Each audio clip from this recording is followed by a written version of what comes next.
Querido amigo y compañero Daniel Pérez, ¿cómo estás? ¿Qué tal, Mario? Buenas tardes, y buenas tardes a la audiencia también. Bueno, queríamos charlar con vos, Daniel, porque vos, aparte de ser parte del equipo que lleva adelante la brújula, bueno, tenés tu raíz en Uruguay, Sí. y ha fallecido un hombre bueno, yo diría, hasta donde yo sé, que fue intendente de Montevideo, que fue 2 veces presidente de Uruguay, que ha jerarquizado la política uruguaya, igual que todo el Frente Amplio, que su mandato fue interrumpido por un mandato del Pepe Mujica, que han dado 15 años que han cambiado la fisonomía política del Uruguay, que ha fallecido y que ha sido un dolor muy grande para amplias franjas del pueblo uruguayo, de América Latina y de personas como yo, que realmente he sentido la muerte de Tabaré Vázquez. ¿Por qué no nos haces una semblanza de quién fue Tabaré Vázquez? Bueno, intendente, fue presidente 2 veces de Uruguay en el periodo 2005-2010 y en el periodo 2015-2020 fue el que le entregó a principios de año el mandato a la calle Pou. Pero fue mucho más que eso, fue el primer intendente de Montevideo socialista, de izquierda, Mira. y el primer presidente uruguayo de izquierda, socialista. Recordemos que Uruguay venía de un largo periodo de bipartidismo entre blancos y colorados, y que el Frente Amplio venía irrumpiendo desde hacía varias décadas en el ámbito político, pero no había logrado acceder al poder, hasta que surgió la persona de Tabaré Vázquez, que con un carisma especial y una comunicación más allá del tema político, del trabajo político del Frente Amplio, no encontraba un candidato que pudiera romper ese bipartidismo hegemónico entre blancos y colorados. Así que fue mucho más que eso, porque fue, aparte de un gran político, una gran persona, y bueno, vamos a tratar de dar una semblanza acerca del político, el médico y la persona. Claro. Que son los 3 aspectos a rescatar de este expresidente que acaba de fallecer. Bueno, Tabaré Vázquez murió a los 80 años de un cáncer al pulmón, que se le declaró, bueno, no sabemos cómo se declaró, pero le confirmaron que tenía un tumor en el pulmón maligno en agosto del año pasado. No obstante, bueno, tuvo un proceso de radioterapia, quimioterapia, le extirparon parte del pulmón y aparentemente venía recuperándose, o por lo menos la venía peleando, que es lo que hizo siempre en toda su vida. Nació el 17 de enero del 40 en Montevideo, en el barrio de Las Tejas, en una casa humilde, trabajadora. Recuerda que su casa era de chapa. Mira vos. Eran cuatro hermanos, el padre y la madre. A los que estaba muy agradecido porque le dieron prioridad a la educación de los hijos para que pudieran progresar y salir adelante, ¿no? En el 64 se casa con María Auxiliadora Delgado, que fue su compañera toda su vida, hasta precisamente julio del 2019, que muere repentinamente de un paro cardíaco. Mira. Digamos que la vida de Tabaré Vázquez sufrió un vuelco importante a partir de mediados del año pasado, hace 1 año y medio, donde muere su esposa y le declaran el cáncer en el pulmón. Fue realmente un vuelco importante en su vida. Todavía como presidente en ese momento, ya finalizando su mandato. Sí, estaba terminando su mandato y en plena campaña electoral para las elecciones que fueron a fin de año. Egresa de la Facultad de Medicina como médico. Después vamos a hablar un poquito más sobre ese tema. Y se especializa en oncología y radioterapia. Ujú. En el 83 se afilia clandestinamente al Partido Socialista, porque los partidos políticos y el Partido Socialista en particular estaba proscrito en Uruguay en esa época. Y en el 90, o sea, menos de 10 años después, es el primer intendente de izquierda de Montevideo, rompiendo la hegemonía, obviamente, de estos dos partidos, Colorado y Blanco, que venían alternándose en el poder. Y digamos que de aquel triunfo de Tabaré Vázquez hasta la actualidad, siempre en Montevideo ganó el Frente Amplio. Sí, desde esa intendencia no ha perdido ninguna elección en Montevideo. En Montevideo. Sí, ha ganado otras intendencias más adelante, pero en la última elección perdió 3, 4 contra el Frente Amplio, ¿no? Bueno, fue también en 2005. Antes de terminar su mandato como intendente, 6 meses antes renunció para lanzarse como candidato a presidente. 2 elecciones fallidas, en una no alcanzó el balotaje, en la segunda alcanzó el balotaje, pero perdió el balotaje, y en la tercera fue que logró alcanzar la presidencia, en el año 2005, que fue su primer mandato. Se lo recuerda como acciones de gobierno. La más destacada es el Plan Ceibal, por ejemplo, que es la inclusión digital de todos los niños de escuelas públicas y privadas. O sea, todo niño tiene su computadora, su notebook, gracias al Plan Ceibal, y que después se amplió también a los jubilados, a las personas de la tercera edad. Pero hay también otras cuestiones sobre su primer presidencia. Por ejemplo, aumentó el PBI de Uruguay, que venía sufriendo una caída estrepitosa después de la crisis del 2000, arrastrada por la crisis de la convertibilidad argentina del 2001, sí. Cayendo bastante, aunque estaba en el orden de por debajo de los 30.000 millones de dólares el PBI uruguayo. Había bajado ya casi a 10.000. Su primera presidencia aumentó el PBI de poco menos de 20.000 millones de dólares a 40.000, duplicó el PBI Uruguay. Mira.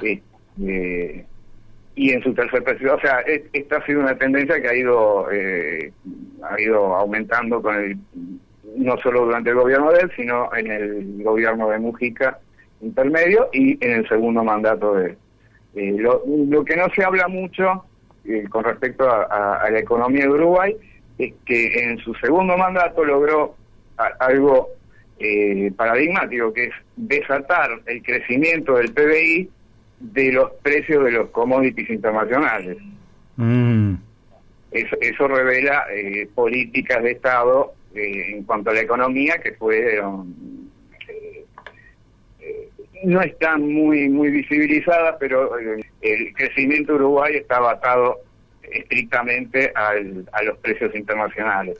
Claro. En el segundo mandato hubo una caída estrepitosa de los precios de los commodities internacionales, y sin embargo el PBI siguió creciendo en la misma medida que venía haciéndolo años atrás. Con lo cual, eso es un logro no menor. Con respecto a la persona, hay cosas muy interesantes en la vida de Tabaré Vázquez. Por ejemplo, dijimos que es de origen humilde. Sí. Un dato muy importante en la vida de Tabaré Vázquez, y lo vemos. Yo quiero recomendarle a la gente que esté más interesado en conocer al hombre y al estadista. Hay en YouTube una entrevista que se le hizo el mes pasado, a fines del mes pasado, o sea, hace muy pocos días, y pocos días antes de su muerte, que se llama El legado Tabaré Vázquez. Lo buscan en YouTube, ahí lo van a encontrar. Es una entrevista larga, de 1 hora y poquito, donde surgen algunas cuestiones de su vida privada, pero hay otras que no están ahí, pero que yo las conozco, pero por cuestiones de cercanía con Uruguay. En algún momento, recién casado, ya con 2 de sus 3 hijos pequeños, estuvo a punto de abandonar la carrera porque no podía estudiar y trabajar, se le hacía muy difícil, y acordaron con su pareja en ese momento, su pareja de toda la vida, no en ese momento, su única pareja, que renunciara al trabajo y se dedicara al estudio, que terminara su carrera. Y bueno, ella se hizo cargo de lo que se dice poner el hombro y llevar el pan a la casa, ¿no? María Auxiliadora Delgado fue un puntal en su vida que muy pocos tienen en cuenta, si no lo conocen, si no están en Uruguay, que digamos, era un escenario en ese momento, y estamos hablando hace más de 4 décadas, o aproximadamente 4 décadas, que si hoy lo miramos desde el patriarcado, incluso desde el feminismo, podría ser censurable, ¿no? Que un tipo se dedique a estudiar y que su esposa se haga cargo de la casa. Pero bueno, en una entrevista que le hicieron, le preguntaron, bueno, ¿qué hubiera sido de Tabaré Vázquez si él, sin terminar la pregunta, le contestó nada? Mirá vos. Nada. Mirá. O sea que... Y resulta también extraño, ¿no? Que después de la muerte de ella inmediatamente se le quitara el cáncer. Pero bueno, se va produciendo un amor simbiótico, diría, no sé cómo se llamaría, pero donde lo que lo afecta a uno lo afecta al otro y ya no se pueden desprender más. Bueno, Mujica dijo cuando murió María Auxiliadora, dijo una frase, dice: cuando se tiene la edad de Tabaré, el amor es una dulce costumbre, y lo que se le viene encima es la soledad. Bueno, la muerte por ahí lo alejó de esa soledad, ¿no?, que le esperaba. Bueno, eso desde el punto de vista humano. Siente mucho orgullo por sus hijos, o sea. En cuanto al tema político, podemos hablar de Tabaré Vázquez como de una izquierda moderada, ¿sí? Tuvo algunos encontronazos incluso con su propio partido, el Partido Socialista, y con el Frente Amplio por diversas cuestiones. Lo más destacable es, por ejemplo, se desafilió del Partido Socialista cuando tomó la decisión personal de vetar la ley de aborto que había aprobado la bancada del Frente Amplio, y él, por decisión personal, por cuestiones de ética propia, la vetó y se desafilió del partido. Mirá vos. Eso fue en el 2008.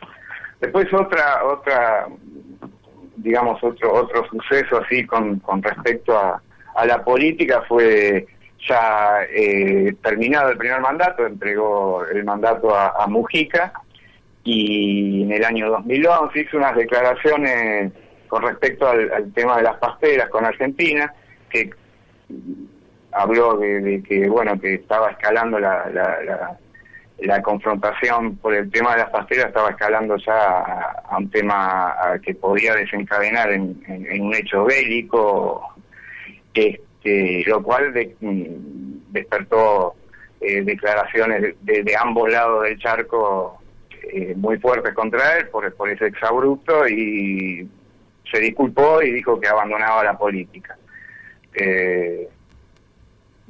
Obviamente... ¿Cuándo fue que dijo que abandonaba la política? En el 2011. En el 2011, mira. En el 2011, mira, casualmente tenía una aceptación mayor que incluso la del presidente en ese momento, que era Mujica. Tenía una imagen positiva del 70% y era el firme candidato a la próxima elección. Recordemos que en Uruguay no hay reelección. Claro. ¿Sí? Es un solo mandato. Pueden ser 2 mandatos, pero interrumpidos, ¿no? Así que era el candidato natural a suceder a Mujica por el fuerte apoyo popular que tenía, y dijo que abandonaba la política por un exabrupto, una declaración desafortunada en todo caso, o poco política. Pero bueno, afortunadamente lo convencieron y volvió al redil y siguió actuando en política. Y siguió y volvió a ser electo, así que... Y volvió a ser electo, exactamente. Él, a ver... él siempre dice que él no buscó crecer políticamente, que él no buscó ser presidente, ni siquiera intendente. Él se acercó a la política como una forma de ayudar a la gente. Él comenzó una labor social en su barrio, en La Teja, fundó con sus amigos un club de fútbol que hacía labor social, incluso convocó médicos, como él era médico también, para atender en una salita improvisada a la gente del barrio. Y así fue como, a través de la labor social, fue creciendo su imagen y terminó siendo intendente de Montevideo. Pero él siempre reniega de eso, y no reniega, pero en algún momento dijo que si tuviera que vivir de nuevo, sería médico nuevamente, pero no se dedicaría a la política. Ah, mira vos. Como si la política no le hubiera dado todo. Porque la política lo arrastró a él no fue a la política lo arrastró. Ahora, en la última entrevista que le hicieron, él dice que no, que bueno, que sí, en algún momento lo pensaba así, pero que uno se vuelve viejo, se vuelve sabio, y que ahora entiende, por ejemplo, que la sociedad es como un cuerpo humano, y que la política es como hacer medicina sobre ese cuerpo, ¿no? O sea, que la sociedad tiene sus patologías, y tiene sus cosas buenas, y tiene sus cosas malas, y que la política es como la labor del médico con la persona, ¿no? La política es a la sociedad lo que el médico es a la persona, ¿no? Así que, bueno, renegó incluso de esa frase que había dicho que no se dedicaría a la política, y murió siendo convencido de que la política era una forma de hacer medicina sobre la sociedad. Mira, para cerrarte, me llegó una anécdota de Samuel Gómez, que tengo la impresión de que fue embajador de Brasil en Uruguay, y dice, voy a tratar de traducirlo tal cual, ¿no? Dice que recibí del amigo Celso Amorín, que en ese momento creo que era el canciller de Brasil, una importante tarea, y bueno, que tenía que ver allá por el 2005 con el Mercosur.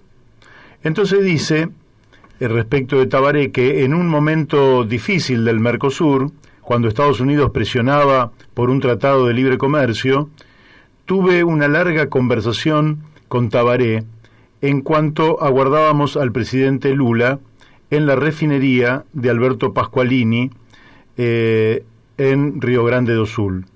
Expresé mi inquietud a Tabaré, que me tranquilizó con una metáfora médica, refiriéndose a la tarifa externa común, elemento esencial de la unión aduanera. Dijo: no haremos nada que vulnere el corazón del Mercosur. Y cumplió su promesa. Efectivamente, esto que vos decías, ¿no? Para él, ese era el corazón del Mercosur, y un médico como él, un hombre de palabra, además, no iba a atentar contra la esencia del Mercosur, que era su corazón. Bueno, mira, para cerrar, justamente, mira, precisamente esto que decís viene a colación.